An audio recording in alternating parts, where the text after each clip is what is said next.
Dans cette partie, nous verrons le vocabulaire, les mots qui présentent certaines difficultés. On pense aux anglicismes, aux pléonasmes, aux homonymes. Je vous explique rapidement ce que chacun d'eux veut dire.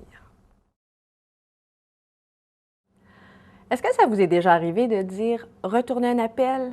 Si vous ne le dites pas, vous l'avez sûrement entendu sur les boîtes vocales. Les gens disent « je suis absent ou absente aujourd'hui et je vais retourner votre appel demain ». Donc, retourner un appel, c'est un anglicisme. Pourquoi? Parce que c'est une traduction directe de l'anglais. En français, c'est plutôt l'expression « rappeler » qu'il faut utiliser. Je vais vous rappeler demain.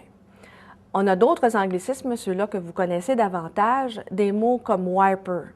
Wiper, tout le monde sait que c'est un mot anglais, on le prononce à l'anglaise, et le mot qu'on devrait plutôt utiliser, c'est essuie-glace. Donc, ces mots-là, tout comme les premiers, vous devez essayer de les éviter. Un autre élément important du vocabulaire touche les pléonasmes. Les pléonasmes, ce sont les combinaisons de mots qui veulent dire la même chose. Par exemple, si on dit « monter en haut », on devrait utiliser seulement « monter » et non « en haut ». La même chose avec l'expression « comme par exemple ». Est-ce que ça vous arrive de dire les deux ensemble? Si oui, c'est un des deux que vous utilisez. Vous devez utiliser soit « comme », soit « par exemple ». Une autre partie de la section vocabulaire touche les homonymes.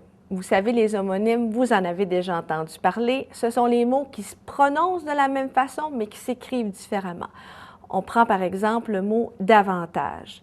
Est-ce qu'on l'écrit en un mot ou est-ce qu'on l'écrit avec D apostrophe A-V-A-N-T-A-G-E? C'est ce que nous allons voir dans ce module en se donnant des trucs. Quels trucs on va utiliser pour savoir quelle est la bonne orthographe du mot?